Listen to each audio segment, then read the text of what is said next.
Imagine pulling up to a really busy intersection, but all the traffic lights are just these blank gray boxes. Oh, that sounds like total chaos. I mean, an absolute nightmare. Right. You would have absolutely no idea whether to hit the gas or, slam on the brakes or just brace for impact. Yeah, you'd be navigating completely blind to the actual rules of the road. Exactly. And in the world of applied behavior analysis, navigating an environment without clear signals is, well, it's exactly what happens when there is a failure in stimulus discrimination. Which is such a critical concept. It really is. So welcome to this deep dive. If you are listening to this right now, we know you are grinding away, putting in the hours, and prepping for your BCBA exam. We definitely see you doing the work. We do. And today's session is actually a special collaboration for Behavioral Intelligence Con Mara Sánchez.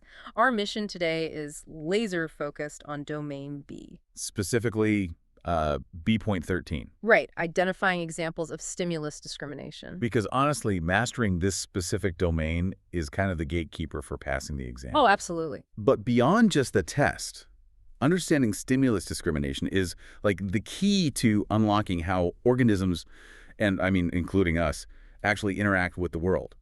We are looking at the fundamental mechanics of how behavior is shaped by the environment. Yeah, and to give you the best possible roadmap today, we've pulled from some really authoritative study guides, excerpts from the Cooper text, of course, and some highly rigorous mock exam scenarios. Because we don't want this to just be some boring lecture. Definitely not. We want to decode the mechanics behind the concepts so you aren't just, memorizing flashcard definition. Right, you need to deeply understand it. Okay, let's unpack this. We throw the term around a lot in the field, but what exactly is the mechanical definition of stimulus discrimination? Well, at its core, stimulus discrimination is the process by which an organism learns to respond differently to two or more stimuli based on their specific characteristics. Okay, so responding differently to different things. Exactly. And it relies entirely on the three-term contingency. Antecedent, behavior, consequence. ABCs. Right. More specifically, it is built through an individual's reinforcement history. I mean, a neutral stimulus in the environment doesn't inherently mean anything to us until we interact with it and experience a consequence. Okay, so we talk a lot about reinforcement history, but how does it actually build this discrimination day to day? Because honestly, it feels like most of the time we are just operating on autopilot. That's a great point. The environment acts as this constant teacher through differential reinforcement. Differential reinforcement. Okay. Over time, we encounter different antecedent stimuli, right? And when a specific behavior is reinforced in the presence of one stimulus, but say not reinforced or even punished in the presence of another, the brain starts to categorize the environment. It essentially learns the rules of the game. Exactly. And this brings us to the two foundational concepts of this entire domain, the discriminative stimulus, or SD, and the stimulus delta, or S delta. The green light and the red light of behavior. That's a perfect way to describe it. Let me see if I can ground this in an everyday example for you. Is this basically like knowing which of your friends will laugh at a really dark joke and which one will be completely offended? Yes, spot on. So in that scenario, the dark joke is your behavior. Right. Friend A, who has historically laughed and provided social reinforcement, functions as your SD. When you see friend A, the behavior of telling the joke is evoked. Because the green light is on. Exactly. Now, friend B, who maybe previously glared at you or scolded you for that kind of joke, well, they function as the S delta. The red light, so I keep my mouth shut. Right. In the presence of friend B, you suppress that same behavior. You see, you don't possess some innate magical knowledge of how to act in complex social situations. The consequences of your past actions have shaped your current responses. Wow. Okay, so we're just constantly scanning our environment, reading the SDs and S deltas based on past experiences. We are. And there's actually a really fascinating biological component to this, too. Oh. Yeah, think of it as the brain's energy budget. The brain always wants to save calories. So its default setting is often to generalize, to just assume similar things will yield similar results. Because it's easier. Exactly. Generalization is a cheap cognitive shortcut. Discrimination, on the other hand, is expensive.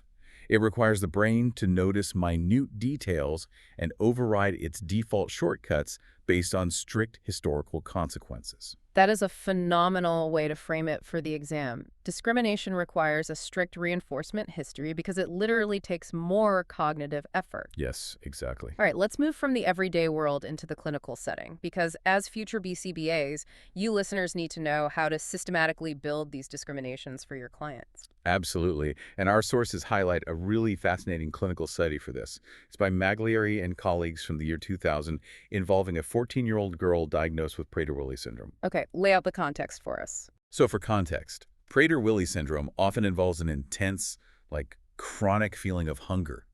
And that can lead to severe issues with overeating and food stealing. Right, which is a very serious medical condition. It is. And for this young girl, stealing food was a highly dangerous behavior. So the clinical team utilized discrimination training to systematically teach her safe boundaries. How did they set that up? They presented her with 2 cookie jars on a table. One jar had a specific warning label right on it, and the other jar had no label at all. Ah, setting up the SD and the S-Delta right there physically in the room. Exactly. The team used strict differential reinforcement. They allowed her to take cookies from the unlabeled jar.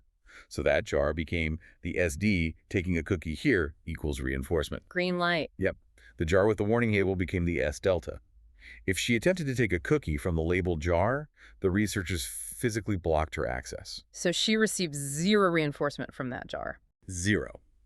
And through this consistent differential consequence, she successfully learned to stop attempting to steal food from the restricted sources. She learned to discriminate based entirely on the presence of that warning label. Okay, here's where it gets really interesting. But wait, how do we know the learner actually understands the concept of the warning label? I mean, how do we know she isn't just memorizing the physical location of the jar? Oh, that is such a critical point. Like, what if her brain is just taking that cheap cognitive shortcut we just talked about, and she just thinks, hey, the jar on the left is the good jar? This raises an important question, and it actually highlights a major vulnerability in clinical training that the BCBA exam absolutely loves to test. Oh, really? Good to know. Yeah. What you were describing is called faulty stimulus control. It occurs when a behavior comes under the control of an irrelevant stimulus, like the physical position of the jar on the table or even the lighting in the room. Instead of the critical feature. Right, rather than the critical feature, which in this case is the warning label itself. Because the brain is just grabbing the absolute easiest pattern it can find to get to the cookie. Exactly. So to prevent faulty stimulus control and ensure true concept formation, a BCBA must implement what we call multiple exemplars. Multiple exemplars. Okay, break that down. During that discrimination training, the therapist cannot just leave the jars in a static position. They have to constantly rotate them left, right, front, back. They might even use different shapes of jars or different colored lids. No, I see. By intentionally varying all those non-critical features, but keeping the fundamental rule absolutely consistent, meaning the warning label always means no reinforcement. Right. The learner is forced to abandon the physical location shortcut. And discriminate based purely on the critical feature. Exactly. You literally have to vary the irrelevant background noise so the learner zeroes in on the one variable that actually matters. That's beautifully put, yes. So clinical training relies heavily on that kind of precision. Yep. But what happens when the brain is a little too efficient and starts applying those rules where they just don't belong? Yeah. Because the mock exams show this is a massive trap for students confusing stimulus discrimination with stimulus generalization. Oh, it's huge. They are essentially 2 sides of the same coin, but they describe entirely opposite behavioral phenomena. Give us the classic breakdown. Okay, a basic textbook example is a toddler. Let's call her little Amy. Her dad has a beard, and she's been heavily reinforced for calling him Dada. So the beard is the SD. Right. But suddenly, she starts pointing to the mailman, who also happens to have a beard, and calling him Dada. Then she sees a guy at the grocery store with a beard and again, Dada. So the original SD is her father's facial hair, which has been paired with, smiles and hugs and attention. But now that specific response is bleeding over to anyone with similar physical properties. Exactly. That is stimulus generalization. One response is evoked by multiple physically similar stimuli. But on the exam, they won't just give you a toddler and a beard. No, definitely not. As a BCBA candidate, you are going to see this concept tested in much more complex master's level scenarios. Like what? Consider an autistic adolescent client who has been taught a highly specific, intimate greeting script to use with their parents at home, something like, good morning, how did you sleep last night? which is a great functional skill for the home environment. It is. But if that client begins generalizing that exact intimate script to the cashier at the grocery store or to a complete stranger sitting next to them on the bus, well, we have a problem. Because the context changed. Right. The behavior of using that specific script is occurring in the presence of an S delta for that level of social intimacy. A BCBA would need to step in and program discrimination training. Teaching the client to differentiate between the SD of a close family member and the S delta of a community stranger. Precisely. So is it safe to say that generalization is the brain's close enough mechanism, while discrimination is the exactly right mechanism? Yes. And as BCBAs, do we want to encourage both depending on the clinical goal? What's fascinating here is how delicate that balance is. I mean, both are necessary. We desperately want a child to generalize the basic greeting, hello, to their teacher, the principal, their peers. We want that close enough mechanism firing. We want them to say hello to everyone. Right. But we require strict discrimination when it comes to, say, crossing the street. Oh, for sure. They must learn the absolute difference between a safe crosswalk with a glowing walk sign and a dangerous intersection with a don't walk sign. Generalizing in that scenario would be literally life-threatening. Yeah, we want generalization for broader social skills, but rigid discrimination for safety skills. That makes perfect sense. Exactly. Okay, we've covered the core definition, the clinical application with multiple exemplars, and the generalization trap. Now for the big one. Yeah, now we have to face the final boss of Domain B. The ultimate exam trip-up. Which is? Telling the difference between an SD, a discriminative stimulus, and an MO, a motivating operation. And I'm going to admit I struggle with this. If both are antecedent variables, meaning they both happen before the behavior occurs, and they both evoke the behavior, how do I actually tell them apart in a split-second high-stakes exam question? It is absolutely the most common place to lose points. Yeah. You have to look past the surface and examine the underlying mechanics of why they are evoking the behavior. Okay, walk us through it. The SD signals the availability of reinforcement. It essentially tells the organism, hey, if you engage in the behavior right now, the payoff is actually here. The green light again? Right. The MO, on the other hand, the motivating operation, affects the value of the reinforcement. It dictates how much you actually want or need that payoff in this specific moment. Usually due to a state of deprivation or satiation. Right. Exactly. So what does this all mean? Let me test my understanding with an analogy. Go for it. If I'm taking the exam, I should think of it like this.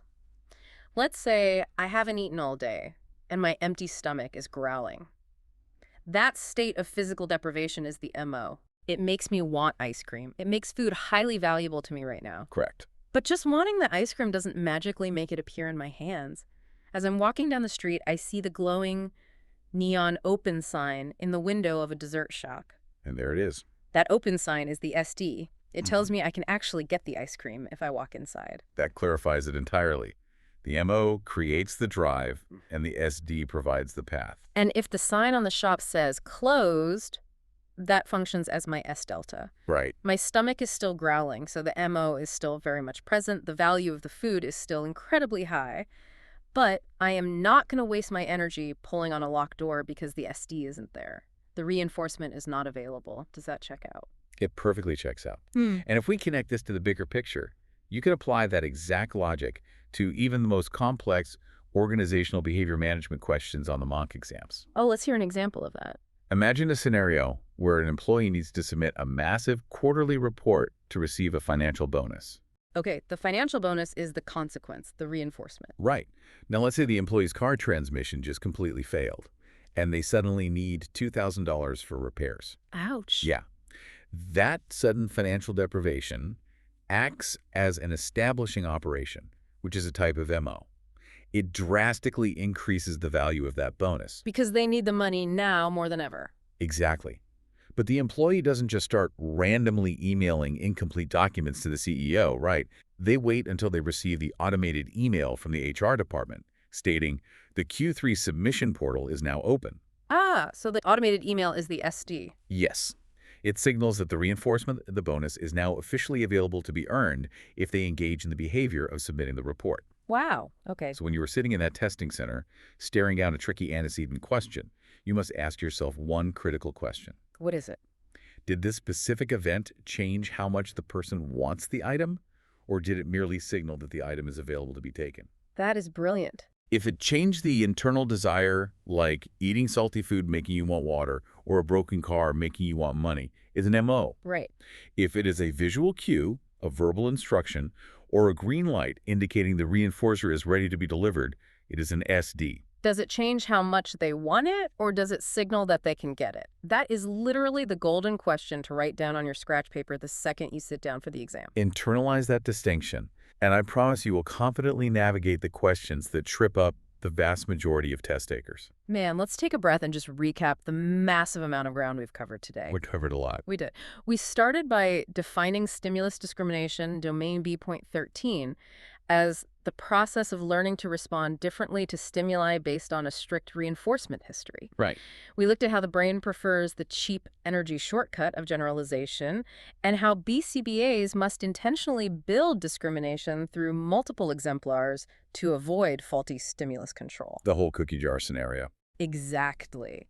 Then we navigated the treacherous trap of confusing generalization, our close enough mechanism, with discrimination, our exactly right mechanism. With little Amy and the Beards. Yes. And finally, we decoded the absolute difference between motivating operations, which control the value of a reinforcer, and discriminative stimuli, which signal its availability. You have the mechanics fully mapped out now. Definitely. But, I want to leave you with a final thought to ponder as you continue your studies. Oh, lay it on us. We spend so much time in this field analyzing how stimulus control is slowly, meticulously built over time. But what happens to human behavior when our environment shifts rapidly and the trusted SDs of our daily lives suddenly become S-deltas overnight? Oh, wow. Think about a sudden massive cultural shift, or a completely overhauled workplace policy, or relocating to a foreign country where none of your social cues apply. How adaptable is our reinforcement history when the rules of the game suddenly change and the green lights we've relied on our entire lives are instantly turned red? That is a deep one to chew on. It really is. It is a stark reminder that behavior isn't some static trait we just carry around. It is a constant flowing dialogue with our environment. Absolutely. Well, to you, the listener, we want to wish you massive success as you continue prepping for your exam.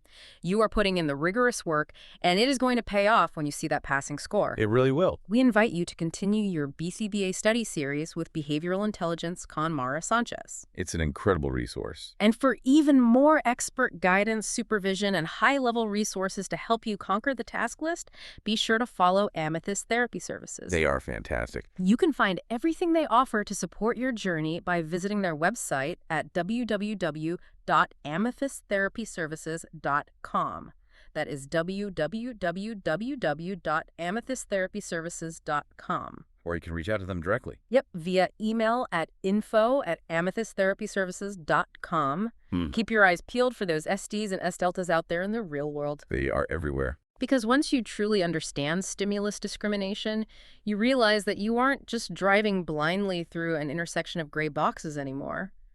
Suddenly, all the traffic lights turn on, and you can see exactly why people do the things they do. Well said. Keep studying hard, and we will catch you on the next deep dive.